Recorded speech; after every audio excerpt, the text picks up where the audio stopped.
At a grand ballroom event, a blonde woman named Alice tips a glass of red wine, deliberately splashing it across the chest of a silver-haired woman, Sophia. Alice pretends to be shocked and offers a hollow apology, then looks down at Sophia with a smug smile, blaming her for standing in the way and insulting her appearance. Laughing, Alice walks off, leaving Sophia alone as the stain ruins her elegant purple dress. Sophia remains still, listening to Alice's laughter. Dark thoughts surface as she reflects on how that laugh has always grated on her and how unbelievable it is that she was once deceived by Alice's false charm. Sophia calls out, accusing Alice of acting shamelessly and doing it on purpose. Alice immediately puts on a victim act, clutching her chest and asking if she is truly being accused, hinting that she might apologize if needed. A cold voice cuts through the scene, complaining about the noise. Prince Leo appears in a crisp military uniform. A bystander draws attention to Sophia's stained dress. Alice brightens, expecting the prince's focus, but freezes when his attention settles on Sophia instead. Sophia bows politely and apologizes for appearing improper in front of him. Leo tells her not to worry. As Sophia tries to excuse herself, he suddenly takes her hand and stops her. He announces that it is his birthday celebration, says he will have a new dress prepared for her, and clearly states that he wants her to stay by his side. Holding Sophia's hand, Leo smiles warmly at her and ignores the rest of the room. Alice, watching from behind, shakes with rage and shouts his name casually, demanding that he not ignore her. Her outburst turns the crowd against her. Guests whisper and sneer, criticizing her rude behavior and mocking her for seeking attention. Alice realizes she is being judged as disgraceful. Her face burns with humiliation as she clenches her teeth. In her thoughts, Alice insists that she is the one meant to marry Leo and become princess. She glares at Sophia, warning her not to interfere and questioning whether Sophia thinks herself special. Sophia answers only with a cold, unsettling smirk. Sophia's thoughts darken further. She decides she will no longer play the role of the obedient older sister. Remembering the pain, humiliation, and despair she endured in the past, she resolves to repay Alice for everything in this life. The story then shifts into the past. A younger, seemingly innocent Alice admires a handkerchief Sophia embroidered, praising its beauty as they sit together like affectionate sisters. Alice humbly claims the gift is too good for her, smiling sweetly and appearing harmless. It is explained that Alice was adopted into the Orvang duchy after losing her parents, becoming Sophia's stepsister. Despite her poor background, the servants and maids adore Alice for her cheerful and gentle image, often laughing and chatting with her. In stark contrast, Sophia becomes increasingly disliked. At another party, she stands alone in a dark blue dress, surrounded by whispers and unfriendly glances. She senses the hostility but cannot understand when or why it began. When Sophia tries to speak with a group of noble ladies, they respond coldly, asking why she is talking to them and whether they are even acquainted. Realizing she is making everyone uncomfortable, Sophia retreats into the shadows in fear. From that day on, she grows afraid of appearing in public, eventually isolating herself at home for years. Sophia mentions a tea party she is supposed to attend, but Alice immediately pulls her into a hug. Alice tells her she doesn't need to go, asking with wide, innocent eyes if having her support isn't enough. Sophia is moved to tears by this display of sisterly love and thanks her. Seizing the moment, Alice suggests they visit their mother tonight. Sophia hesitates, explaining that their mother is in a secluded room and visits are strictly prohibited due to her worsening condition. Alice insists that seeing them would make their mother happy and convinces Sophia to meet her there later. As Alice walks away, her innocent fuckhead vanishes, replaced by a terrifying, predatory smirk. That night, thunder rumbles as Sophia waits in the hallway. She enters the room and hears a pained groan. To her horror, she sees Alice leaning over their mother's bed. The mother gasps out Sophia's name one last time before her hand goes limp. Sophia rushes forward, grabbing Alice and demanding to know what she is doing. Alice turns with glowing red eyes and calmly states that she just made it easy for her because she was suffering. Suddenly, Alice screams and throws herself backward, staging a fall just as the door bursts open. Their father rushes in with the servants. Alice clings to him, weeping and pointing at Sophia, accusing her of killing their mother. Sophia sits frozen on the bed, staring in shock as her father looks at her with horror. She screams internally that it isn't true, but the trap has already snapped shut. The scene shifts to a cold prison cell where Sophia lies on the floor. A guard announces that her execution will be carried out tomorrow morning. Outside, people whisper that her silence proves her wicked nature. Sophia sits in despair, realizing Alice is the true culprit but knowing no one will listen. Suddenly, Alice appears on the other side of the bars, smiling sweetly. She remarks that Sophia has a nice expression on her face. Her face darkens into a cruel taunt as she calls out to her sister. Sophia rushes to the bars, screaming and asking why she killed their mother and framed her. Alice dismisses the shouting, telling her it is useless. She asks if Sophia saw the disgust in their father's eyes, pointing out that not a single person believes her. Alice leans in with a twisted smile, declaring that Sophia will die miserably, and revealing that she is the one who made it all happen. Sophia grips the iron bars of the cell and stares at her sister, demanding to know what Alice means by saying she made it happen. Alice answers with a bright, artificial smile. She tells Sophia to look closely at her and boasts about being popular and lovable. With disturbing honesty, she explains her method. She only needs to cry and mention her commoner upbringing, and everyone immediately rushes to defend her. Alice throws her head back and laughs, mocking how easily people are fooled. Shaken, Sophia asks why she would ever do something like this. Alice's expression turns cold as she reveals the source of her hatred. She recalls their first meeting, when she saw Sophia surrounded by love and happiness. Envy consumed her. Convinced that Sophia had never known suffering, Alice decided to take everything from her and force her to feel pain. Alice declares that she intends to steal and destroy everything Sophia has. She admits there was only one person she could not deceive, their mother, who constantly scolded her. Alice explains her solution without remorses. She poisoned their mother over time, made her suffer, killed her, and then framed Sophia for the crime. Alice kicks the prison bars, making Sophia recoil in terror. Horrified, Sophia realizes the truth, that her mother's illness was never natural. Alice revels in her victory, laughing as she mocks Sophia for being so kind and clueless. With a twisted smile, she bids Sophia farewell and walks away, leaving her behind. The scene shifts to a bleak, overcast day in the town square. A guillotine looms overhead. Sophia is bound on the platform as an angry crowd hurls stones, accusing her of murdering her own mother. One stone strikes her head, drawing blood, but Sophia only cries silently, apologizing to her mother in her heart and regretting that she failed to guide Alice properly. Sophia spots her father, the Duke, standing in the crowd thin and broken. She desperately calls out to him, begging him to listen. He cannot bring himself to look at her. Alice stands beside him, pretending to be the grieving daughter, and urges him to leave. Unable to witness the execution, the Duke turns away and walks off with Alice. As they depart, Alice looks back over the Duke's shoulder and gives Sophia a final, victorious smirk, her eyes gleaming with malice. At that moment, something inside Sophia shatters. She understands she was wrong. There was never a right path for Alice. Alice is not misguided but truly cruel, someone who destroyed their family for her own satisfaction. The executioner releases the blade. As it falls, Sophia screams Alice's name with pure rage. In the darkness of her final moments, Sophia makes a desperate vow. She refuses forgiveness and offers her life and soul to any god who will listen, begging that Alice one day face death and despair. The world fades to black. A voice calls Sophia's name. Her vision blurs, then clears. Sophia awakens in a soft bed bathed in sunlight. Her mother sits beside her, alive and crying with relief. Her father stands nearby, healthy and worried. In shock, Sophia touches her neck and looks around, realizing she is safe in her room, alive, unexecuted, and returned to the past. Sophia stares into an ornate mirror, stunned. The reflection shows her younger self, her head wrapped in thick white bandages. She touches her face, struggling to understand what she is seeing. The door suddenly opens. A young, wide-eyed Alice rushes in, calling out to her sister, followed by their father, who smiles gently. He explains that Sophia was injured after falling from a tree while trying to pick fruit. The memory returns instantly. Sophia remembers this clearly. She was 9 years old. Alice had urged her to climb the tree, and Sophia was the one who got hurt. The realization hits her hard. She has truly returned to the past, to this exact moment. Alice grabs Sophia's hands with teary eyes, asking if she is alright and apologizing, insisting it was her fault. Sophia watches the act in silence. Knowing what kind of person Alice will become, the performance feels absurd. She suddenly bursts into laughter. The unexpected laughter fills the room. Alice recoils in confusion, nervously calling Sophia's name. Sophia thinks about how shameless the act is, finding the situation almost laughable. Sophia tightens her grip on Alice's hand. Alice flinches and lets out a small cry of pain. Leaning closer, Sophia smiles sharply and thanks her for worrying. Inside, she makes a firm vow since she has been given a second chance, she will not repeat her mistakes. Before Alice can steal everything from her again, Sophia will take control first. Her father asks why she is laughing. Sophia quickly calms herself and smiles sweetly, explaining that she merely had an unusual dream and apologizing for causing concern. Relieved, her father mentions that with her injury, she likely cannot attend the upcoming banquet. Sophia asks about it, and her father explains that they received an invitation to Prince Leo's 10th birthday banquet. Sophia freezes. She remembers this event well. In her past life, she missed it because of this very injury. Alice immediately brightens, declaring that she wants to meet the prince as well. She clings to their father, acting charming and calling him affectionately. Sophia watches closely as an idea begins to form. Their father gently reminds Alice that she has not been invited. Alice pouts and complains that she cannot become a princess unless she marries the prince. Their mother laughs at the childish remark, but Sophia notices the ambition hidden beneath it. Sophia plays along. She smiles and agrees with Alice, praising her cuteness. Alice beams happily. The moment Alice turns away, Sophia's smile disappears. Sophia knows that Alice has always been obsessed with marrying Prince Leo. In the previous timeline, despite being adopted, Alice rose to become a leading engagement candidate before Sophia's death. With quiet resolve, Sophia turns to her parents and announces that she wants to attend the banquet. They are surprised and worry about her condition, but Sophia insists, blushing and saying she wants to meet the prince. Her father laughs warmly at her enthusiasm. Alice, however, freezes in place, her expression tightening as she grips her dress in frustration. Sophia looks at her stepsister and knows Alice finally understands the situation. As the Duke's legitimate daughter, Sophia holds a far stronger position than Alice ever could. Sophia smiles to herself, fully satisfied. This time, she vows the prince Alice desires will not slip from her grasp. The kingdom of Richislia is known as a land of abundance. Under the king's strict and impartial rule, noble power is tightly controlled, forming an absolute monarchy. The king places all his hopes on one person, his only son, Prince Leo Richislia. From birth, Leo is raised to surpass his father, receiving the finest education and relentless discipline. That expectation becomes crushing pressure. In a grim memory, a noble begs for his life, pleading for mercy for the sake of his family. Young Prince Leo watches without emotion and calmly orders the execution. Flames consume the noble as he screams, while Leo remains unmoved. By the age of 15, Prince Leo is already carrying out executions without hesitation. Absolute authority defines the kingdom, and Leo becomes the king's most loyal subject. Feared for his lack of mercy, the people give him a name that reflects this reputation, the cold-blooded prince. Sophia reflects that before she shut herself away from society, she encountered him once. The scene shifts to the throne room during Prince Leo's 16th birthday celebration. Leo sits beside the king at his own banquet, distant and detached. Watching from afar, Sophia feels uneasy under the weight of his cold, emotionless gaze. Though frightened, she knows she cannot avoid him. With her maid's help, she dresses in fine purple silk. Looking into the mirror, Sophia steels herself, clutching a scroll and silently telling Leo to wait. The story then moves further back, to Prince Leo's 10th birthday banquet, a day of great significance. The ballroom is filled with guests as Sophia enters, introducing herself as Sophia, the eldest daughter of Duke Orvain. Dressed elegantly in purple, she greets others with poise. A noble couple compliments her dress and manners. The Duke proudly declares how proud he is of his daughter. Suddenly, Sophia is shoved aside. Her younger sister, Alice, steps forward, complaining about the attention Sophia is receiving. With an innocent smile, Alice introduces herself and expresses her hope that everyone will get along. The Duke laughs awkwardly and explains that Alice is energetic and still childish. The noble ladies find Alice's liveliness charming and remark that she will surely become someone special in the future. Behind that sweet expression, however, Alice's thoughts are dark. She secretly mocks the nobles as foolish and easy to deceive. Sophia senses the truth behind Alice's behavior and realizes her sister forced her way into the event. To Sophia, Alice is already a problem. Sophia politely excuses herself, saying she feels tired and needs some air. When asked if she is alright alone, she reassures them with a smile and leaves the hall. Outside, the mansion stands quietly beneath the moonlight, alone in the garden. Sophia finally lets her composure slip. She knows that openly opposing Alice would only give her an excuse to act like a victim. Sitting by a fountain, Sophia forces herself to calm down. Her goal is clear. She must prevent Alice from marrying Prince Leo. She reflects that in her previous life, neither of them attended this banquet. If she can meet the prince here, she believes she may change her fate. With renewed determination, Sophia stands and decides to search for Prince Leo, realizing he is not inside the ballroom. Suddenly, she hears a sound, soft sobbing nearby. She pauses and listens. Peering around a large tree, she finds a young boy hidden among white roses, curled up and crying openly. His face is red from tears as he sobs uncontrollably. Shocked and concerned, Sophia approaches and gently asks if he is alright. Sophia freezes in shock when she notices the emblem on the boy's chest. It is the royal crest, worn only by the king's close family. Realization hits her at once. The crying boy before her is Prince Leo. Leo lies among the roses, looking up at her with tear-filled eyes, completely unguarded. Suddenly, he scrambles to his feet, wipes his face, and glares at her, demanding to know who she is. Sophia panics inwardly, realizing she spoke too hastily. She hesitates, unsure how to answer. Leo accuses her of spying and coldly warns that she must have a death wish. His sharp blue eyes send a chill down her spine. Sophia knows this is the boy who will one day become the feared cold-blooded prince. Angering him now could be fatal. Trying to sound threatening, Leo asks if she spoke while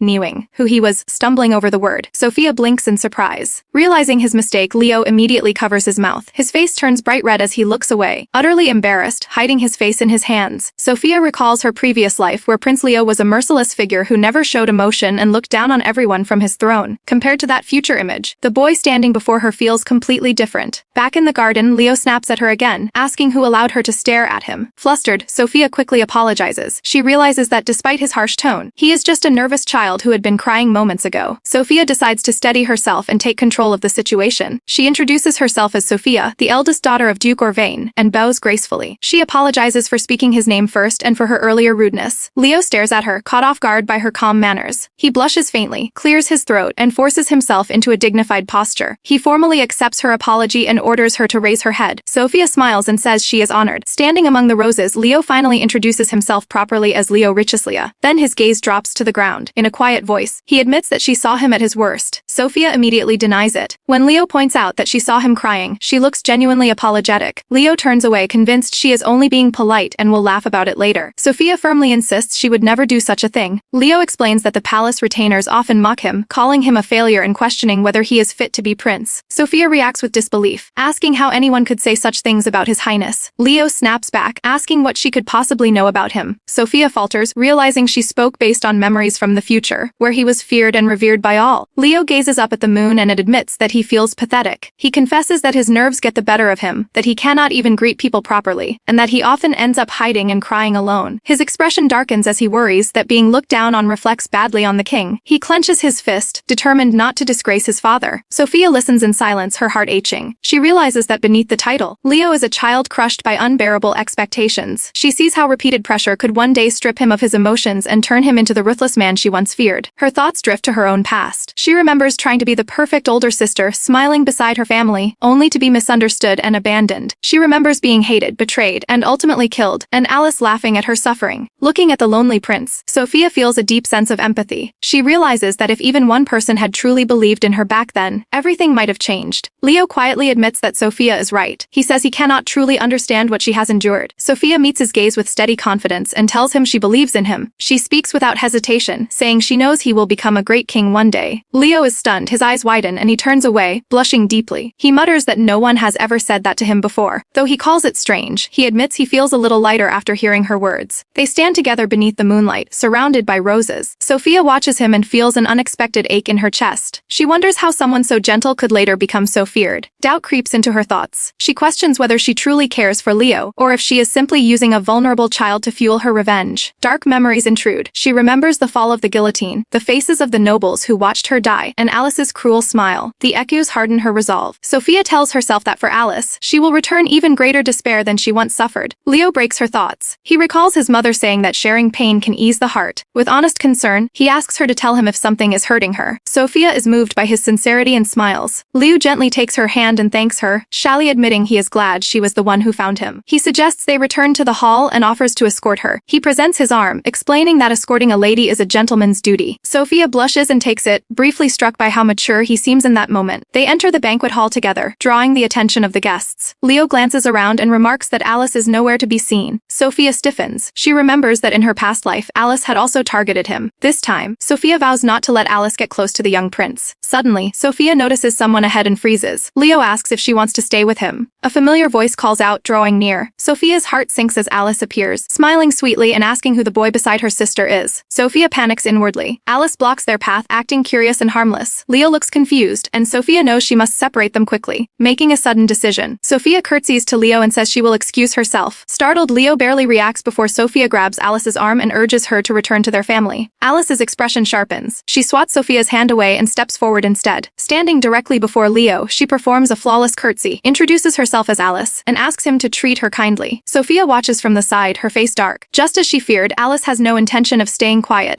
Alice approaches the prince with an eager smile, saying she has long wanted to meet him. Leo looks confused and asks if she truly means him. Alice eagerly confirms, then leans closer, pointing out his reddened eyes and asking if he has been crying. With forced sweetness, she offers to comfort him and reaches out to touch him. Nearby, Sophia watches with growing alarm. She knows Leo is emotionally vulnerable and fears he might open his heart to Alice. She quickly steps in, calling out to His Highness and apologizing for her sister's rude behavior. The mood changes instantly. Alice is suddenly knocked to the floor, frozen in shock. Leo looks down at her with open disgust. He calls her insolent and says her place is on the ground, furious that she dared touch him without permission. His eyes are icy as he declares he never allowed someone like her to even look at his face. Alice stares up at him, terrified and confused, unable to understand why her usual tactics failed. Sophia bows deeply and begs for mercy, apologizing again. As she looks up, she sees the same merciless prince she knew in her past life. With a cold huff, Leo turns his back and walks away. Sophia exhales in relief, grateful that Leo did not fall for Alice's act. Alice, however, is furious. She demands to know why Sophia interfered. Catching sight of Alice's twisted expression, Sophia feels a quiet, dark satisfaction, convinced this small victory is worth it. Later that night, the family rides home in a carriage. Their parents praise both daughters for a successful debut, and are relieved that everything ended peacefully, especially their proper greeting to the royal family. The sisters smile along, though Sophia notes privately that her mother sees more than she lets on. As the carriage moves through the city, Sophia gazes out the window, troubled. Leo never looked at her again after the incident. She remembers the gentle boy from the garden holding her hand among blue roses, and wonders if that moment was only a dream. The contrast with his cold behavior now feels jarring. The next day, Sophia walks through the palace halls in a teal gown, reflecting on everything that happened. Despite the chaos, she believes her first encounter with Prince Leo mattered. With quiet resolve, she decides she needs a new approach. A subtle, confident smile appears as she prepares for her next move. Teacher Louise approaches Sophia, claiming she didn't even notice her standing there. She wears a stern expression and demands a proper greeting. Sophia offers a polite, good day, with a calm smile. Louise rubs her temples in frustration, complaining that she had to call out several times. She calls Sophia absent-minded and tells her to learn from Lady Alice. Sophia finds this ironic, knowing that Alice has never once greeted the teacher. She notes the sheer nerve Louise has to make such a comparison. Louise announces that class will begin soon and asks to take Alice back to the room.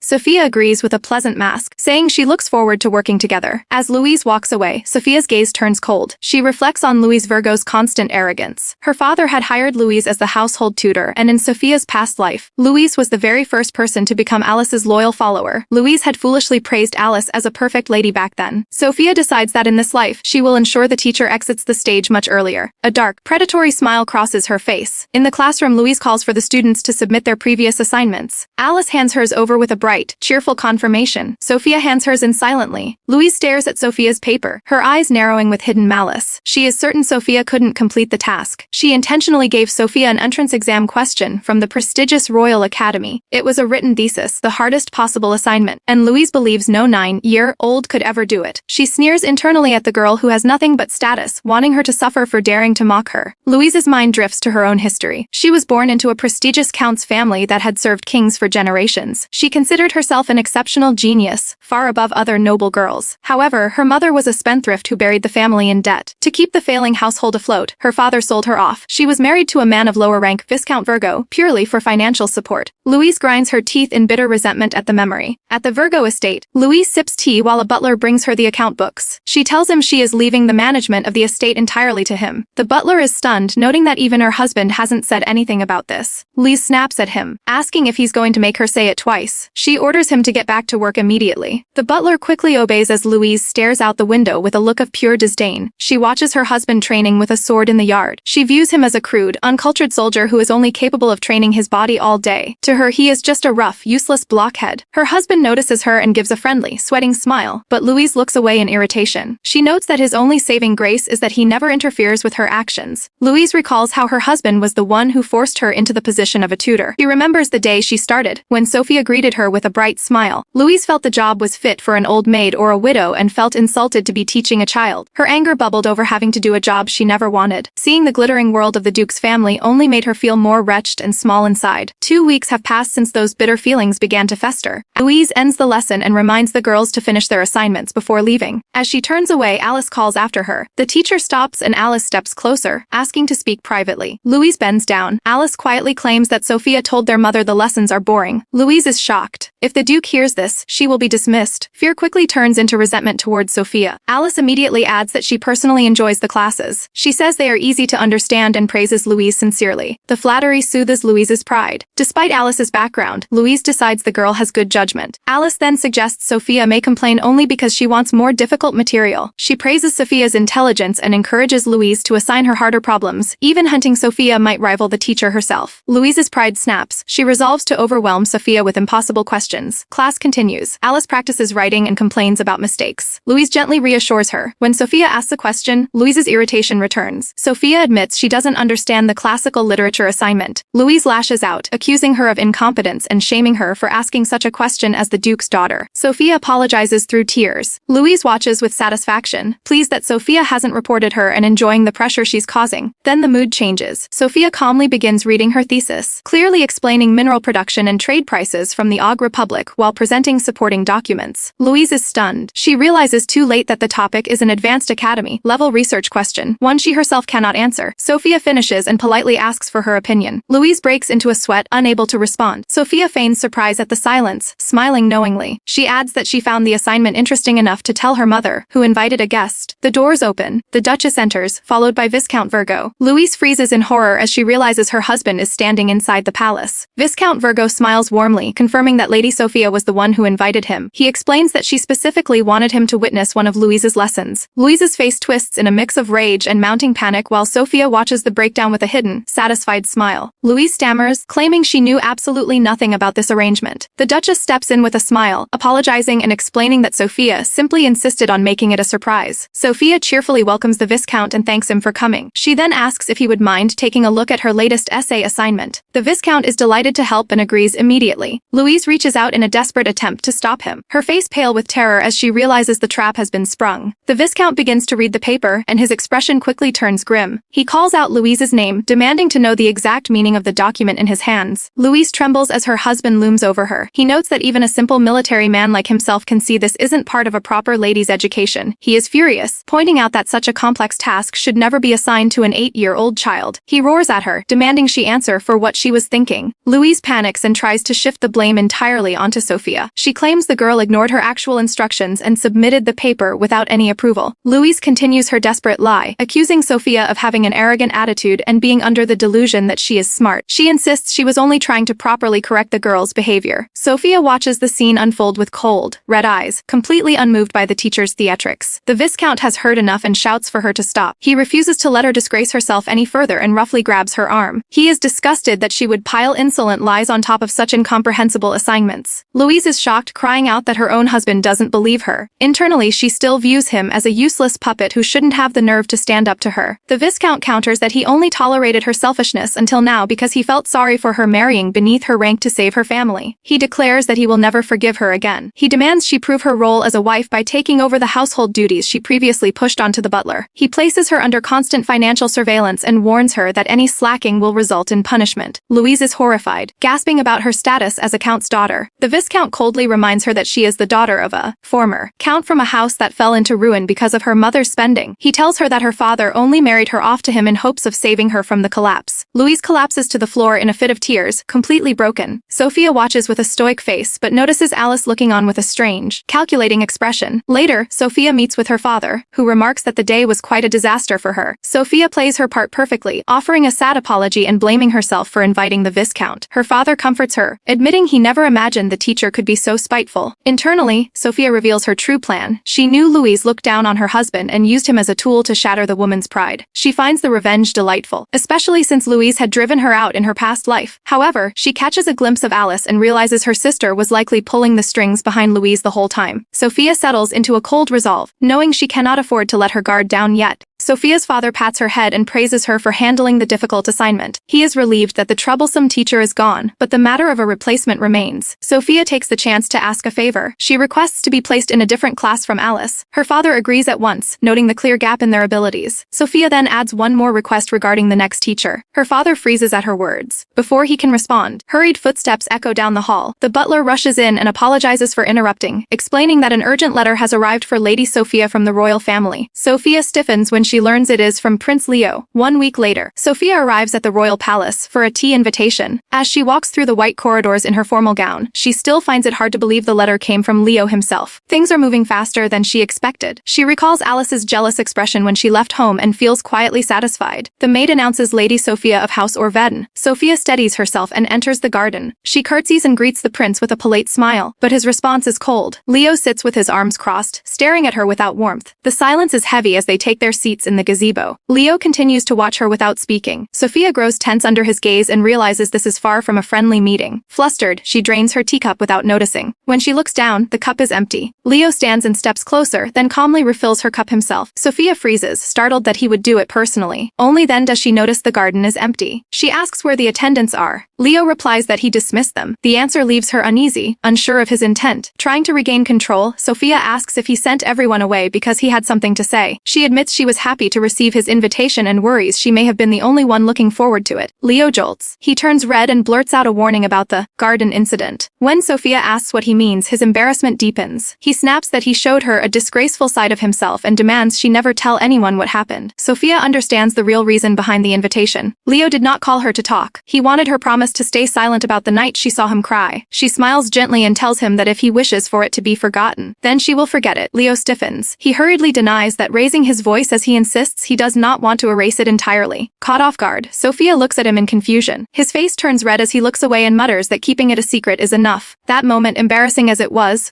how they met. He hesitates, then asks if she truly wants to erase that memory. Sophia freezes. She realizes that the moment mattered to him. Her expression softens, and she admits that the night is precious to her as well. Leo blushes deeply, then finally smiles. He lifts his teacup and declares it their shared secret. Sophia changes the subject and asks about his daily life in the palace. Leo says he spends most of his time with the king and sometimes accompanies him to visit the city. Sophia remarks that he is already involved in governance at a young age. Leo denies it, saying he is only learning. She asks if he talks freely with his father during those outings. Leo smiles and says that at least in the carriage, the king listens to him. When he realizes he is smiling too openly, he quickly looks away and insists it is not a big deal. Sophia laughs softly and says she envies him. As a woman, she is not allowed to learn state affairs the same way. Leo is surprised and asks if she is interested in managing territory. Sophia replies that she wants to learn everything about the kingdom. If she gains enough knowledge, she hopes she might one day be useful. Inwardly, she knows these are not idle words. Her past life taught her how dangerous ignorance can be. Leo observes that most noble ladies care only about appearances or gossip. He says she is different, an odd one. Sophia is unsure how to take it. His tone grows subdued as he admits that most people simply agree with whatever he says. Careful not to offend him, he smiles, but the loneliness is clear. Sophia watches him quietly. She realizes he has wanted a genuine conversation for a long time. Suddenly, Leo brightens. He announces that he will teach her himself and explain the current state of the kingdom. Sophia accepts, honored. Leo speaks about Richelieu's struggles. Refugees from neighboring countries are increasing the burden on certain territories, and poor harvests are making matters worse. Sophia agrees that manpower is necessary, even if the situation is difficult. As she listens, her thoughts darken. She knows how badly this will escalate. In the future, plagues will spread, and chaos will follow. She realizes Alice must have exploited this decline, using instability to strengthen her influence. Sophia asks if her father will be affected. Leo confirms that the Duke is heavily relied upon by the king. Sophia tightens her grip on her dress. In this life, her father still comes home every day. In her past life, his long absences allowed Alice to tighten her hold, and it was then that her mother fell ill. She lowers her gaze. The problems facing the kingdom are far beyond her reach. No matter how much she knows, she is still powerless. For now. Leo falls silent and looks away, muttering that he may have spoken too much. Sophia immediately shakes her head and tells him she is grateful for everything he shared. Without warning, Leo steps closer. Sophia stiffens, startled by the sudden closeness. He looks straight at her and softly calls her name. Then he tells her to open her mouth. Before she can react, he slips a small cookie between her lips. Sophia blinks in surprise. Leo pulls back at once and apologizes, saying he worried he made things too heavy with talk of politics. Scratching his cheek, he admits that he does not know why, but he always ends up saying more than he intends when he is with her. Maybe, he adds quietly, it is because he feels she will listen. Sophia feels her chest tighten at his honesty. Leo eats the rest of the cookie, then suddenly takes her hands and says he wants to hear about her next. They continue talking, unaware that someone is watching from the shadows, a pocket watch clicking shut. When Leo notices the time, he sighs and says her carriage must be arriving. He thanks her for the conversation and offers to escort her. They walk through the garden together. On the way, Sophia remembers something and asks about his birthday, recalling how he had been interrupted before finishing his sentence. Leo stops short, covers his mouth and turns away. He says it is a secret and promises to tell her next time. Sophia's eyes widen. Next time, she smiles to herself, certain the tea meeting was a success. Suddenly, Leo pinches her cheeks. Sophia makes a small sound of protest as he laughs and says they cannot always talk about serious matters. He promises that next time, he will prepare something fun for them to do together. Sophia looks at him and reminds herself of her goal, to take everything Alice wants. But for the first time, she allows herself to enjoy the moment. Later that night, Leo walks alone through the castle corridors. A voice calls his name. Ryan steps out, amused, and asks what he thinks of Lady Orven. He points out that Leo dismissed all the servants and watched the meeting closely. Leo says nothing. Ryan shrugs and dismisses Sophia as just another noble girl seeking favor. Leo's expression turns cold, and he asks if that is all Ryan has to say. Ryan admits he was only checking, assuming Leo would report the meeting to the king. Leo snaps that Ryan's careless words could harm Sophia's standing. Ryan laughs and asks if Leo has developed feelings after only 2 meetings. Leo flushes and denies it. Ryan's tone shifts, noting calmly that Sophia is the Duke's daughter and that showing her favor would not be unusual. Leo turns away. Ryan says he will report that the meeting was nothing more than a friendly conversation. Then his voice hardens. He reminds Leo that his future spouse and his entire life will be decided by the king. Personal feelings are irrelevant. Leo stands in silence as the corridor darkens around him. Leo lowers his gaze and speaks seriously. He asks Ryan to convey a message to His Majesty, saying he is grateful for being allowed to act selfishly this once. Ryan bows and accepts the order before leaving him alone in the quiet hall. Leo exhales slowly and sits on the couch. He notes that Ryan is as guarded as ever, but his thoughts soon drift elsewhere. He murmurs Sophia's name and reflects on her presence. At first, she seemed like any other noble lady seeking his attention, yet something about her felt different. When he spoke with her, it felt as though she understood far more than her age suggested. He presses a hand to his chest as he recalls her saying she wanted to hear more about him. His face warms slightly. He knows he has not fully lowered his guard, but he still hopes her words were sincere. For once, a quiet happiness settles over him. A few days later, the Orvave mansion is lively from early morning. A carriage arrives, and servants line the entrance. The Duke has invited the Citron family to celebrate the head of the Citron Trading Company being granted the title of Baron. The Duke greets the Baron warmly firmly, telling him not to stand on ceremony. Sophia, however, is focused elsewhere. She is waiting to see Baroness Citron. From her past life, Sophia knows the truth: the Citron Company's success was driven not by the Baron, but by his wife. If Sophia can form a connection with her now, it could become a powerful alliance. But Sophia has another target as well. She turns her attention to Maya, the Citron family's only daughter. In the future, Maya would inherit the company, yet in Sophia's past life, she ended up as nothing more than Alice's source of money. The adults soon leave to discuss business, asking Sophia and Alice to keep Maya company. Sophia steps forward at once, intending to speak first. She offers Maya a gentle smile, introducing herself. Before Maya can respond, Alice rushes in and wraps her arms around her. She loudly greets Maya as if they are old friends. Sophia freezes. Maya stiffens, clearly uncomfortable. Alice chatters on, asking how Maya has been and saying she missed her. Sophia can only stare in disbelief. This was supposed to be their first meeting. Alice turns to Sophia with a possessive smile and introduces Maya as her best friend. She casually pats Maya and tells Sophia to be nice to her. Sophia tries to recover and invites Maya inside, but Alice immediately pulls Maya away toward the sofas, calling her over insistently. Sophia is left behind, forcing a polite smile.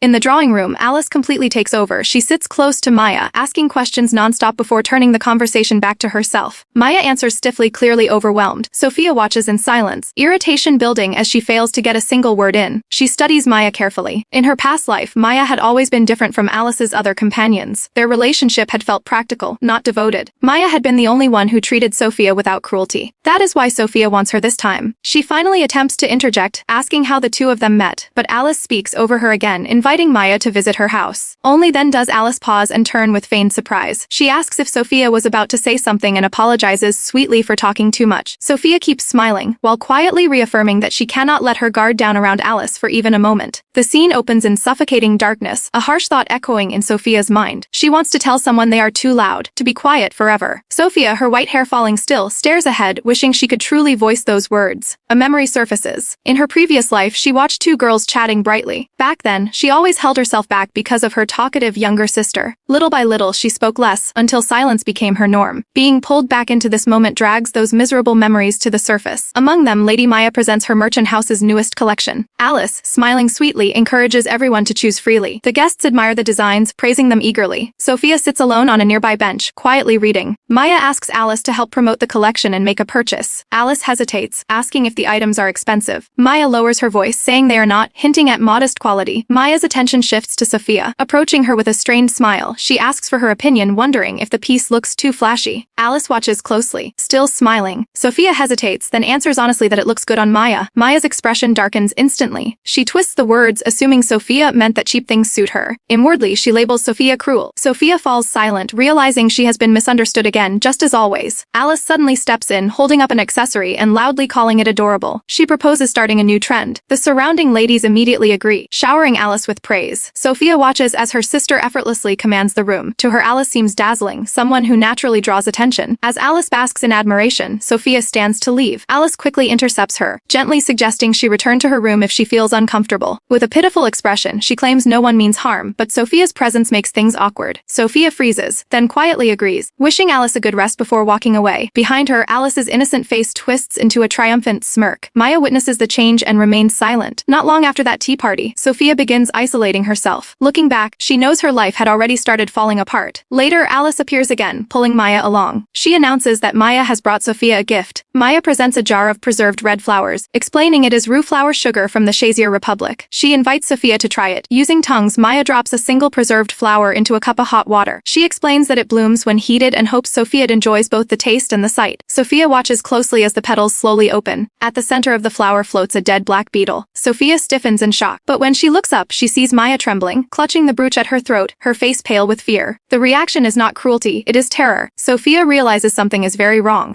Maya stares in horror at the teacup. As the preserved flower fully blooms, a large black beetle floats at its center. Her mind reels. There is no way a bug should be there. She looks up at Sophia in panic. This needs to be stopped immediately. Maya hurriedly apologizes and reaches for the saucer to take it away. A hand suddenly grips her wrist. Maya freezes. It is Alice. Her face is half hidden in shadow, the usual cheerful expression gone. In a low voice, Alice warns her not to interfere. Maya trembles as Alice leans closer, her eyes glowing with a chilling pink light. Alice reminds her of their promise, insisting Maya agreed to be on her her side. In that moment, Maya understands the truth. The bug was never an accident. Alice planted it. The scene shifts to the past. The Citron family, newly elevated to nobility, is a powerful merchant house but still weak in political influence. In his office, Maya's father explains this reality to her. Though their wealth is great, they lack firm backing. While the Duke of Orvain supports them, he urges Maya to secure a personal connection of her own. Wanting to help her parents and the family business, Maya agrees without hesitation. Her chance comes sooner than expected. While working at the family shop, the door opens to reveal a blonde girl accompanied by a nobleman. Maya immediately recognizes him as the Duke of Orvain and stiffens in surprise. The Duke explains that he is not the customer today. He is merely escorting the young lady. The girl steps forward and introduces herself as Alice. Smiling brightly, she announces she wants a necklace and eagerly pulls Maya along to help her choose. Alice radiates energy and charm, leaving Maya awestruck by the Duke's daughter. Alice selects a flashy necklace and spins around, declaring she will have her father buy it. Maya notes that she is unusually lively for a noble lady. Alice asks if she looks like a princess, and Maya politely agrees. Then Alice asks an unexpected question, whether Maya thinks she could marry a prince. Maya is taken aback. Alice sighs, admitting that someone like her probably cannot. She then asks if it would be acceptable if her sister did instead, revealing that her sister is currently attending a private tea party with Prince Leo at the palace. Alice praises her sister warmly, saying she can do anything, but her expression soon dims. She confesses that she herself loves the prince. Maya sees only an innocent crush. To her, Alice seems like a sheltered girl weighed down by her status rather than someone dangerous. Wanting to encourage her, Maya explains that while the king chooses the prince's future spouse, he values talent over lineage. If Alice proves herself useful to the kingdom, there may be a chance. Alice's face lights up. She clasps Maya's hands, delighted, whispering that if the prince takes interest in her, she still has hope. Then, without warning, Alice's expression darkens. A sinister aura surrounds her as she murmurs quietly, smiling in a way that sends a chill down Maya's spine. The moment passes as quickly as it appears. Alice looks innocent once more, and Maya convinces herself she imagined it. Calling Maya's name, Alice reaches up and pins a brooch to her collar, part of the same set as the necklace. She says it suits her well. Maya protests that it belongs to the store, but Alice insists it is a friendship gift. She tells Maya to keep it and to always wear it. Unable to refuse the Duke's daughter, Maya accepts with a bow, promising to treasure it. Alice beams, declaring that they are friends now. Alice's words echo in Maya's mind, the condition she set for their friendship. If Alice ever asked for help, Maya was to comply. In the present, Maya stands frozen. She watches Sophia staring at the teacup and feels her chest tighten. Alice leans in from behind and quietly warns her not to interfere. Maya understands the trap. If she speaks up, Alice will blame the rooflower sugar itself. That accusation would ruin the Citron family's reputation. Maya has no way out. Sophia studies the beetle floating in the tea. She looks at Maya's pale face, then back at the cup. A faint smile crosses her lips. She thinks that her sister truly has no limits. Without hesitation, Sophia lifts the cup and throws its contents forward. The tea splashes directly onto Alice. Alice screams as the liquid soaks her hair and dress. Maya gasps. Alice thrashes, shouting that it burns, her usual sweet expression disappearing as she turns on Sophia. Sophia remains calm. She immediately apologizes, saying a bug startled her and she dropped the cup by accident. She calls herself careless and bows her head, her voice shaking. As she lowers her face, she smiles. Alice yells that Sophia is lying. At that moment, their father arrives with the guests and asks what happened. Sophia rushes forward and hugs Alice tightly, pressing her face into her shoulder and apologizing loudly. She insists she never meant to hurt her sister. Privately, she mocks the situation. Alice has always forgiven her before. Surely she will forgive this too. Sophia leans closer and whispers that Alice is far too kind to a sister like her. Their father laughs it off, saying the tea must have cooled and couldn't have caused harm. He praises Sophia for reacting sensibly. Alice snaps. She shoves Sophia away and shouts that her sister tried to make her drink tea with bugs in it. The guests murmur, assuming Alice is upset and confused. Panicking, Alice grabs the jar of flour sugar from Maya. She insists she will prove it. She drops another flour into a fresh cup of hot water and tells everyone to watch. The petals open. There is no bug. Silence fills the gazebo. Alice stares at the cup, stunned. Her father asks where the insect is. Alice can only mutter in disbelief. Sophia covers her mouth, hiding her smile. Inwardly, she savors the moment. Alice called her a liar. Now that word belongs to her instead. Alice screams in disbelief, insisting it can't be true. She digs through the flour sugar, shouting that she isn't lying and that she will prove it. The guests watch in shock as she starts tearing through the pieces. Her father steps in and restrains her, telling her to stop. Alice struggles, insisting there really was a bug. Sophia leans in and quietly calls Alice's name. She apologizes for splashing tea on her sister, then sharply criticizes Alice's behavior, calling it childish and accusing her of ruining the flour sugar Maya gifted them. Alice is left trembling with rage, unable to respond. Sophia turns to the others and apologizes for the disturbance. The Duke bows, expressing regret for the scene, and the guests urge him to raise his head. The Duchess orders the maids to take Alice away to change. Alice is led out, frozen in humiliation, repeating to herself that it's all a lie and she did nothing wrong. That night, Sophia collapses onto her bed in relief. She reflects on how she turned Alice's scheme against her and successfully pulled Maya away from Alice's influence. The memory leaves her satisfied. Still, she admits to herself that throwing the tea was impulsive. It could have backfired. But seeing Maya's terror reminded her too much of her own past humiliation, something she refuses to let happen again. A knock interrupts her thoughts. A butler enters and informs her that a gift has arrived from the royal family. Inside the box is a letter and a jeweled hair ornament. The next morning, the maids immediately notice the ornament and crowd around her. Sophia shyly says it was a gift from Prince Leo. The maids gush over how well it suits her and tease her about it. Sophia says she plans to visit the Citron Company and asks Maya to help her choose a dress to match. She laughs off their teasing. Privately, Sophia knows the gift was meant to buy her silence, but she also knows the maids will spread the rumor on their own. From the balcony above, Alice watches with resentment, sensing a shift she doesn't like. At the Citron Company, the staff fuss over Sophia and present a blue gown, suggesting a matching necklace. Sophia accepts the attention while Maya watches quietly. Noticing Maya's exhaustion, Sophia offers to make tea. Before leaving, she bows and sincerely apologizes for dragging Maya into a conflict between sisters. Maya insists it isn't necessary. She remembers the panic of that day, how a single rumor about a bug could have destroyed her family's business. She recalls Sophia leaning in during the chaos and whispering a solution to dispose of the sugar immediately, before anyone could examine it. Sophia had told her to throw it out the window, quickly, and without hesitation. Sophia urges Maya to trust her, saying she truly wants to help. After a brief hesitation, Maya throws the flour sugar out the window, watching the evidence disappear. She realizes the Citron Company would have been ruined without Sophia's advice. Sophia admits she suspected Alice had planted bugs in all the sugar, which is why she insisted it be discarded. She notes that Maya had extra sugar prepared. Maya explains she planned to share it with the staff anyway, and Sophia remarks that Maya was already thinking ahead. Maya studies Sophia closely. She remembers how Sophia deliberately guided Alice's attention to the jar during the confrontation. Sophia is sharp and calculating, but Maya also remembers the sincerity in her eyes when she offered help. Recalling her father's advice to find someone worth following, Maya drops to her knees and asks to serve Sophia for life. Sophia is startled. Remembering her past life when Alice controlled all her relationships, she gently tells Maya to stand. She says she doesn't want a servant. She wants a friend. Maya is stunned. When Sophia confirms she means it, tears fill Maya's eyes as they clasp hands. Time passes peacefully. Sophia spends her days studying with Maya, now acting as her tutor. The calm feels unfamiliar but welcome. She rereads Prince Leo's letter, which reminds her the ornament was hush money, but also says he hopes to see her again. Despite the warning, Sophia feels genuinely happy. At sunset, Sophia spots Alice at the end of the hallway. Alice looks dark, but Sophia assumes she has learned her lesson and lowers her guard. Alice approaches with a sweet smile, complimenting the prince's ornament and claiming jealousy. Her thoughts, however, are filled with malice. Without warning, Alice grabs Sophia and screams for her to stop, making it sound as though Sophia attacked her. She then throws herself backward down the stairs. Sophia watches in horror as Alice falls, wearing a twisted smile. Later, Alice lies in bed with her arm and shoulder bandaged. The doctor reports fractures and says she was pushed with force. The Duke and Duchess are shaken. Alice weakly apologizes. The Duke demands to know who did this. The Duchess asks if she is protecting someone. A freckled maid steps forward, claiming she saw Sophia push Alice, hidden beneath the blankets. Alice smiles. Alone in her room, Sophia replays the fall and that chilling smile. She knows she was framed, but unlike her past life, she refuses to stay silent. She believes her parents will listen if she explains.